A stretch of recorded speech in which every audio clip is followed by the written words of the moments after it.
evening, ladies and gentlemen. Thank you for coming along on this rather wet and unspring-like evening. It's been a great pleasure the past couple of weeks hosting this retrospective exhibition, and I know that this evening will be incredibly interesting. If you've caught Charlotte talking before, it's a very good talk, and there'll be a Q&A at the end, so we'll 25-30 minutes, something like that, and then we'll have questions at the end. Thank you very much. Sure. Thank you. Great, well, I've got a few notes that I might refer to because I kind of wanted there to be a kind of shape to the talk, but I'll no doubt go off on tangents and say stuff. I've actually got, weirdly, quite a lot I want to say, even though I'll try and keep it simple and hopefully won't go for too long. Thanks for coming, that's the most important thing. This is great, it's great to see so many of you. This has been a really amazing opportunity for me to have a retrospective. So the work that's in this room and upstairs is a collection of work that spans right from my degree show in 1990 right through to the present day.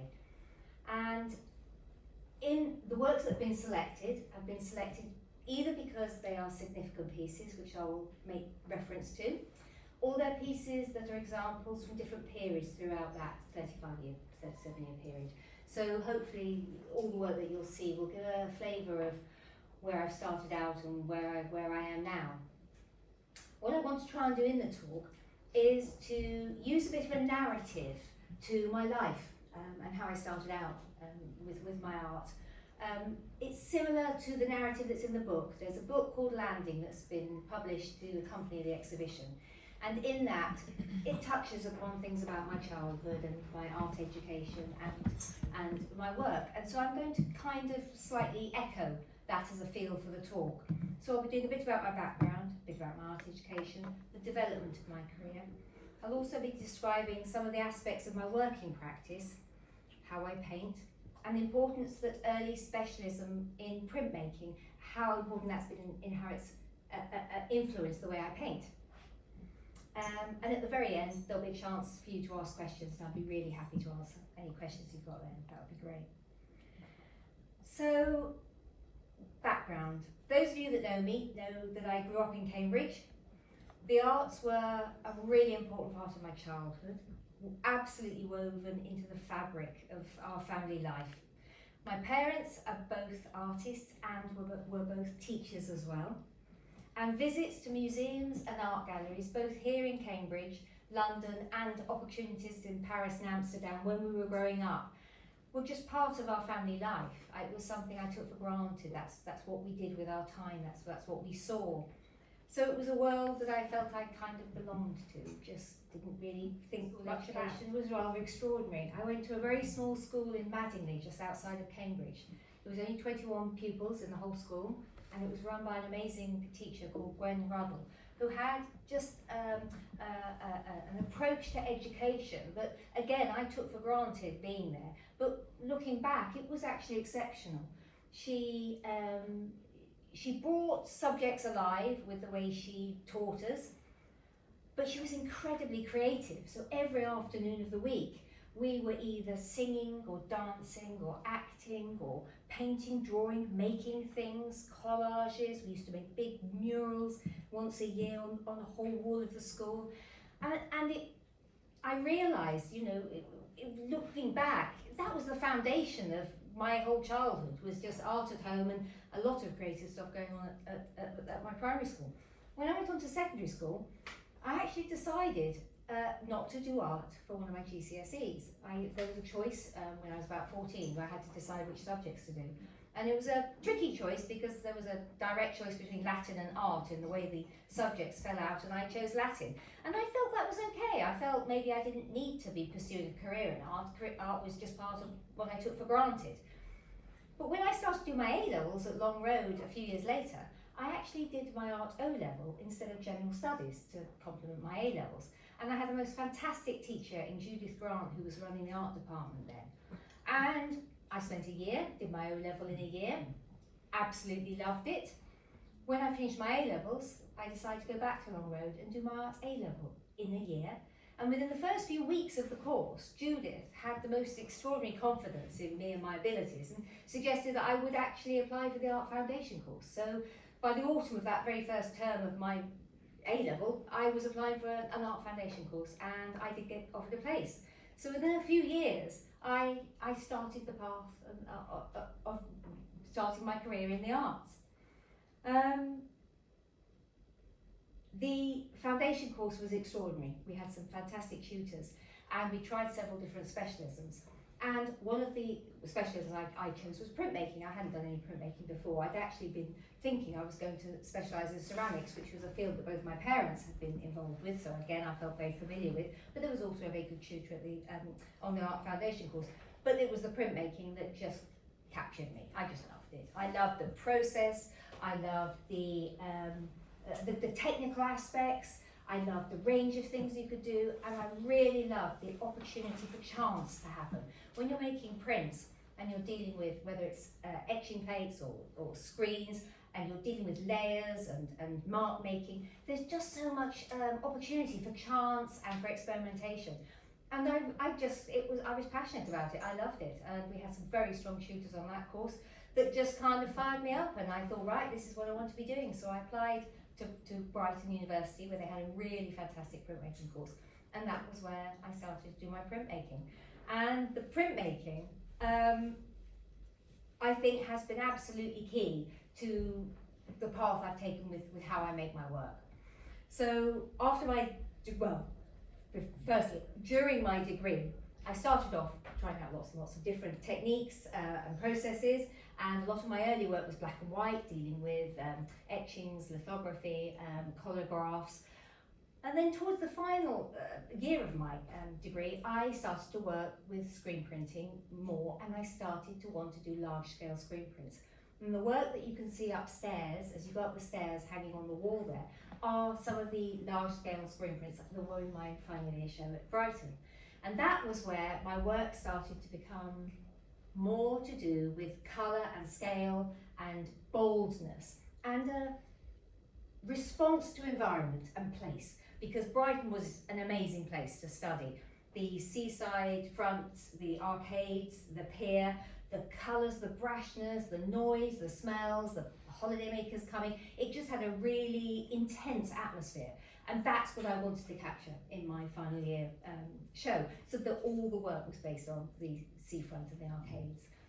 And I think that was a key moment where that response to place became what I was interested in doing as a kind of a theme in my work. I then went on to the Slade School of Art for my postgraduate studies, and that was just another world entirely. London, amazing, exciting, but very challenging. The kind of carnival and seaside holiday atmosphere of Brighton was utterly different when I was living in central London. I was living just off Tottenham Court Road and off the Euston Road. And I have to say I found it quite difficult. I found it quite difficult to respond with my work to that place, because I had wanted to find subject matter that would allow me to be expressive with colour and scale. But I had been given a travel award at the end of my degree, and that had taken me to Barcelona, and I had been taking photographs there, and I brought those photographs back, and my first work at the Slade was actually based on images from Barcelona. And during the imagery I was making then, I started to slightly abstract the images. So in the degree show work, you can see kind of expressive marks, shapes, forms, circles, and those started to become more than just something that I wanted to do work about. It was almost like it started to become the language I was seeking in the places I wanted to find my inspiration from. There's a very important piece just as you go out through the doors, just on the right-hand side, called Porth Isco. It's actually based on a cove in North Wales where we used to have a holiday house and where we used to holiday. And that was quite a key piece that I made during my time at the Slade, because it was one of the first pieces where, although it was based on a sense of place and it was somewhere I'd been and had a kind of an emotional connection with, it was very abstracted in the way I was using the forms and making the marks. And I can remember a very key tutorial I had with one of my tutors, Peter Dalglish, where he jokingly said to me, "Oh, John Hoyland would be pleased with that one." And that meant so much to me, and I was so thrown, and I thought, whoa, that's brilliant. But it was that start of dealing with colour and form in a way that wasn't purely descriptive of the place, but was actually to do with how I was making the composition and making decisions about the colour. So that was where I think my journey into abstraction was really starting to move along.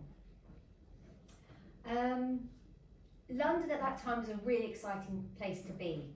You have the young British artists, the YBAs, including Damien Hirst, Tracy Emin, Fiona Ray, Rachel Whiteread and Ian Davenport. And these were young artists that had come out the year before me from Goldsmiths, and they were setting the kind of art world alight with their energy and pushing boundaries, and we were kind of on the edge of that. We could see that happening. We went to see their work. There was a very important show at the Saatchi Gallery that I saw, and it was so full of confidence that I think that all fed into my experience of being an art student at that time. I thought, anything's possible, I can do this, you know, I can be part of this world. And I think that was huge. It was a great privilege to be there at that time.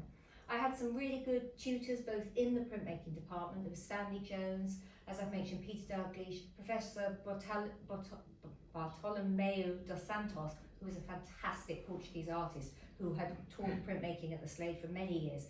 And these were inspirational people for me who had made their lives around making prints, and I was very lucky to have tutorials with them and to get advice and be influenced.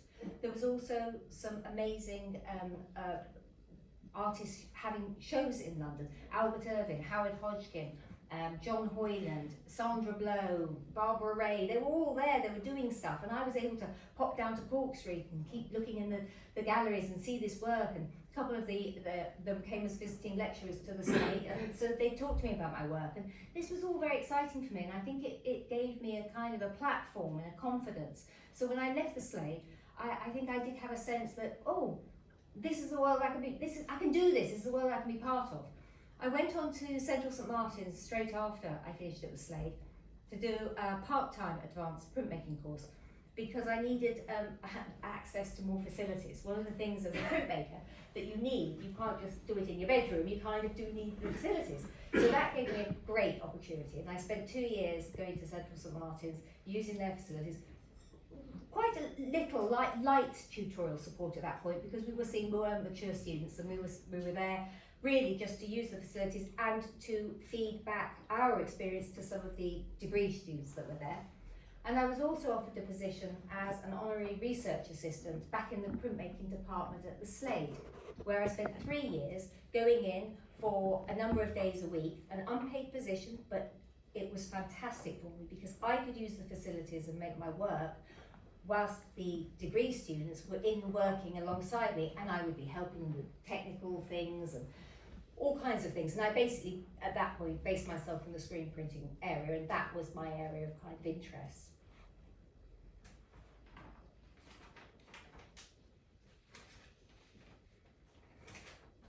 A very significant thing happened at both the end of my degree show at Brighton and also my final shows at both the Slade and Central St Martin's. But my work actually sold. So we'd put up shows and we'd put prices on, and I was very successful in selling work right from the beginning. And that was kind of extraordinary because it meant I could see a way that I could carry on doing this. It was more than just an end of a course. It was like, oh, could this be the start of, you know, a career? And there were several art consultants that made contact with me from those shows that then started to sell my work, and I sold work to businesses, into meeting rooms, foyers, boardrooms. Collections went into places like British Telecom, the British Medical Association, all kinds of places. And that again gave me a confidence that I could kind of do this. I had a couple of shows offered to me, but it was all for my prints, and at that point it was all prints that I was doing. And then something extraordinary happened. The owner of Cambridge Contemporary Art, Denise Collins, bought out, well, it's now Cambridge Contemporary Art, it was called CCA Galleries, and she took it over, and she had a free rein then on who she could give shows to, and she offered me my first solo exhibition of paintings.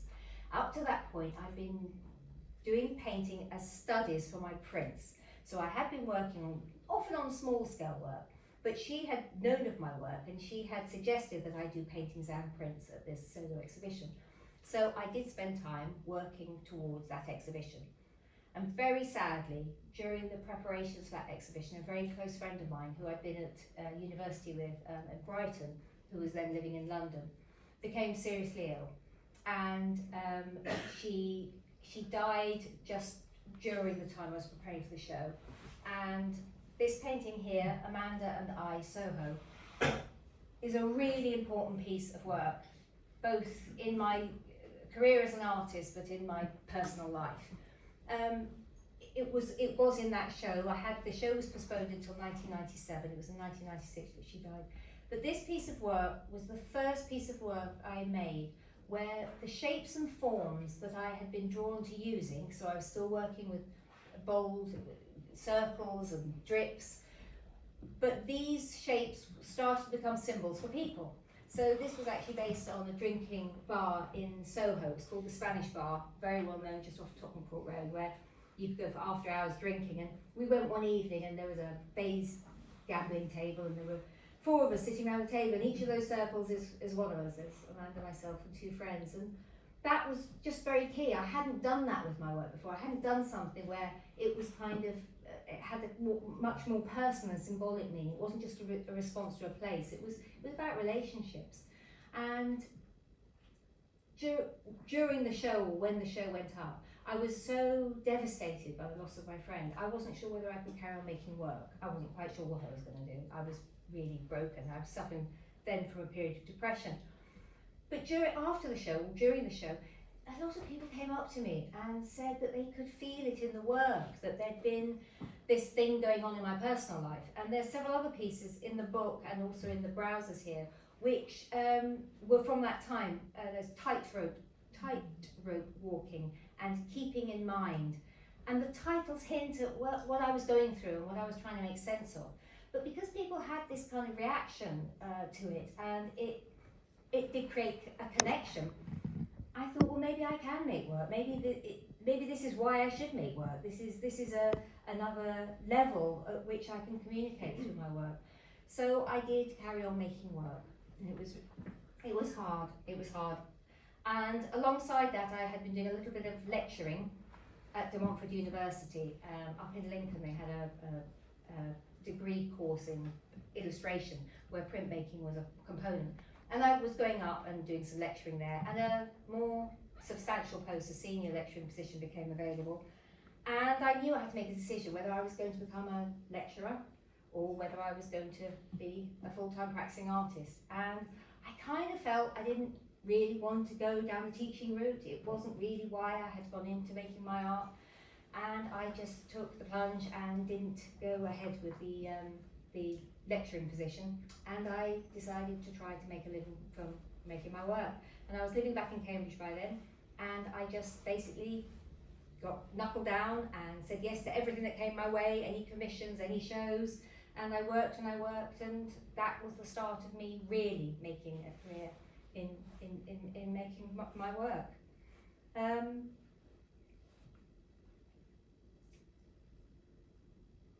The first painting show that I did,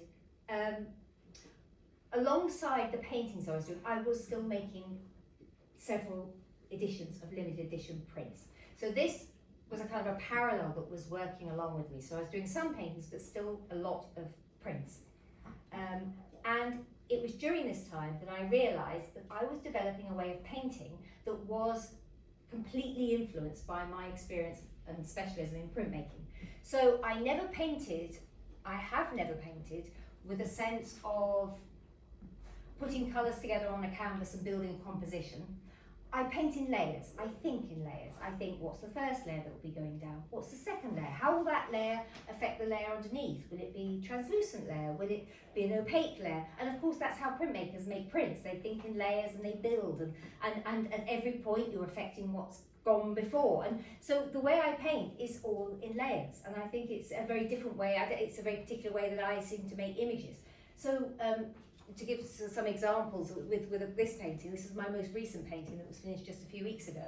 But I paint with background colour field layers, which take me many days of pouring to get the texture and spread to build up.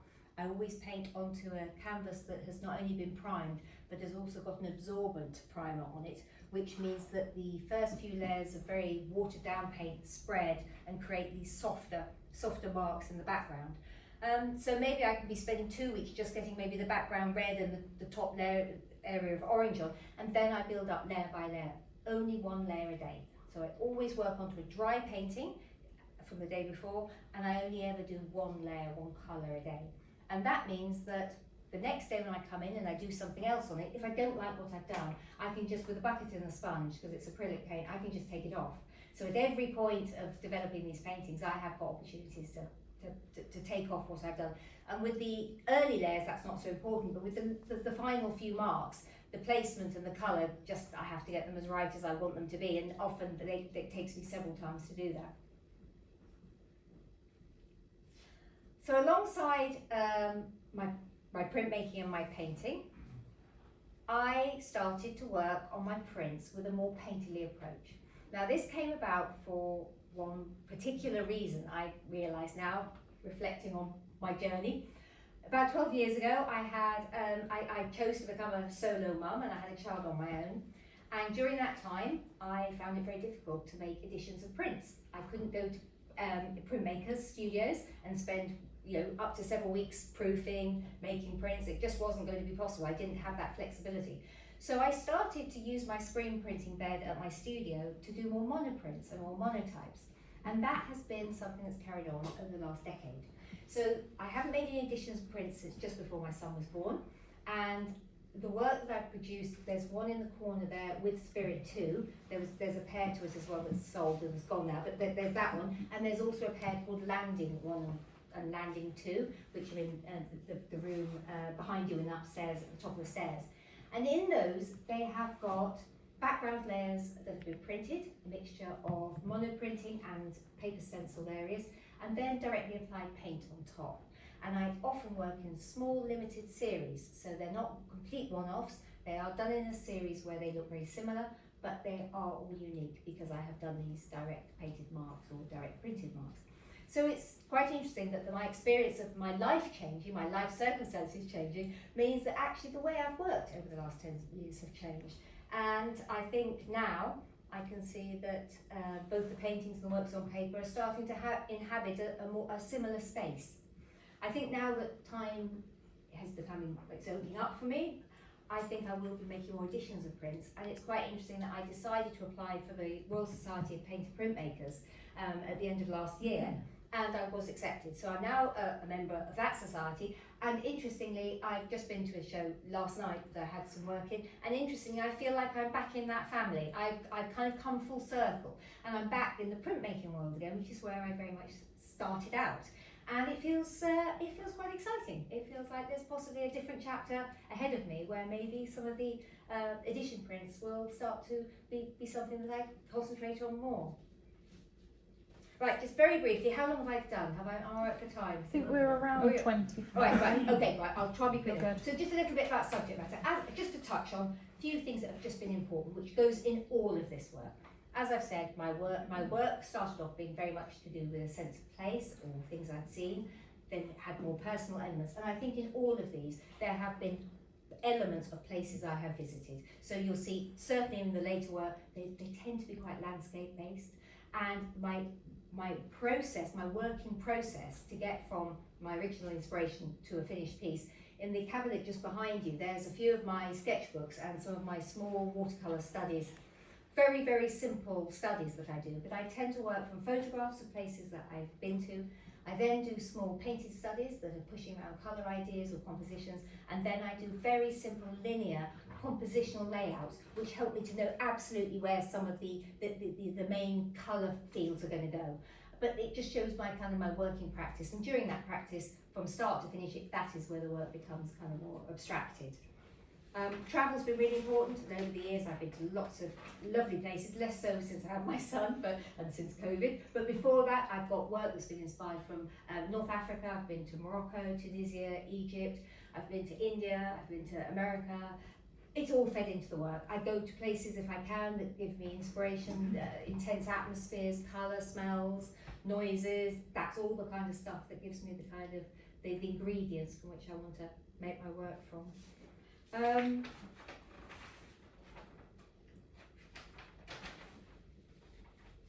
Right, basically, this retrospective has just been amazing for me. Kevin and Ali had the vision over 2 years ago to put together a collection of my work that spanned this long. It's been extraordinary for me to be able to reflect on where I started out and where I am now, and to stand in front of pieces. This was done in 1997, and to touch the surface and know that that was a me 27 years ago painting it. It's been extraordinary. I feel very moved by the whole thing. I want a huge thanks to Kevin and Ali and the fantastic team here for their hard work over now 2 years to get this together. Incredible amount of work in producing the book, which accompanies the exhibition, and the images of work here, most of them are in the book. And I just want to, just say, basically, landing. I feel I'm landing. I feel I'm landing, and I'm looking forward to the future, and I'm excited to know what the next 30 years will bring. Thank you.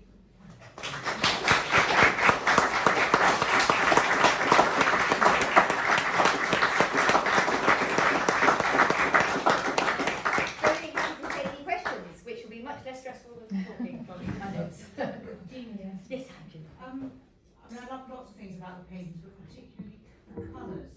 Could you maybe say at what point, I mean, do you make conscious decisions about the colours, or is it just something that evolves as you... A couple of things. The initial photographs that I take for my ideas of places will have bits of colour reference. So without a doubt, I will try to take photographs of colour combinations that I see that I want to work with. But once I start to work on the piece, they do develop, and I do have a freedom with that to try to make the colour relationships work. One of the things that I'm really excited by is how you can make colour behave. So tonal qualities being very close will make colours vibrate and react differently.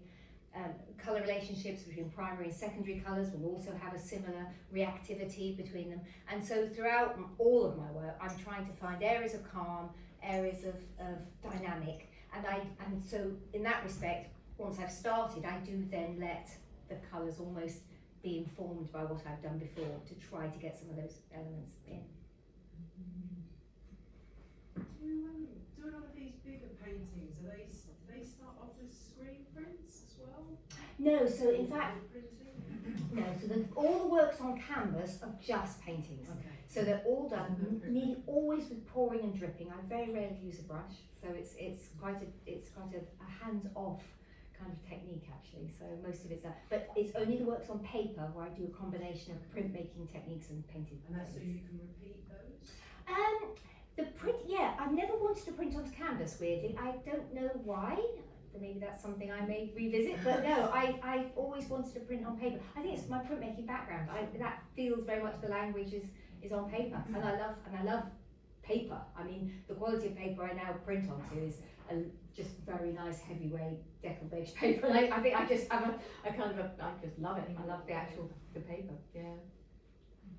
I think you touched on it slightly, but how has that motherhood changed what you do, colours, subject matter, emotions? Without being too personal, having my son has been the greatest joy of my life, and has also made my working life really tricky, but it's absolutely amazing. So what it's done is it's centered me. Before I had my son, I found it hard to make sense of what life was about. So my art tried to explore some of that and touch on that, and especially from the loss of my friend. Without a doubt, that was all existential kind of a journey to be on. But becoming a parent, I'm grounded. I know what I'm here to do. I need to do it the best I can, and so actually my art is now a kind of a complement in my life. I feel I'm an artist and a mother now, and it hasn't directly fed into my work particularly, but it's rounded it all out. It's made me feel just more, I don't know, it is more centered. It's grounded, and in fact grounding is the name of the small print that I did for the book to accompany the collector's edition of the book. And it absolutely, the piece of writing that Ailish did about that, it is grounding. That is what that experience did for me, and yeah, what can I say? So if you could travel back in time and see your younger self, what's the advice you give yourself?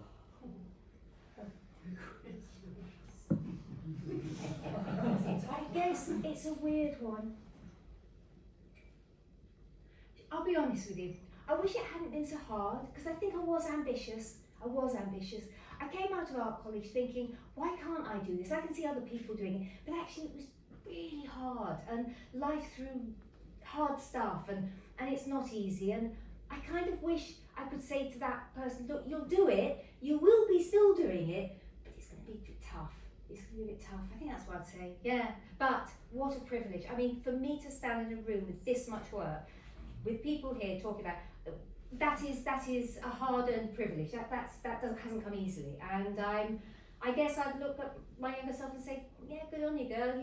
You might still be doing it. Does agents make a difference, or galleries? I mean, is there a Oh, shortcut to success? Yes, as well? no, not at all. I think I was lucky that my style of work had an audience. So when I was picked up, when work sold for my degree shows, it was because it was large scale, it was colourful, there were places it could go.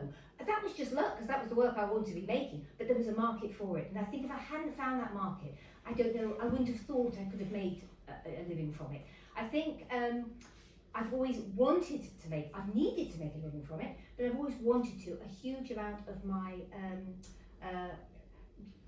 kind of self-esteem, there's a better word for it, I can't think of it, but I'm validated through people buying my work. It's crazy. I mean, I still make it when it doesn't sell so well, so I'm still there in the studio making it, but without a doubt, the fact it can be shown and be sold helps me to make it, yeah. Right, is that all the questions done? Thanks again, thanks so much again, thanks for coming.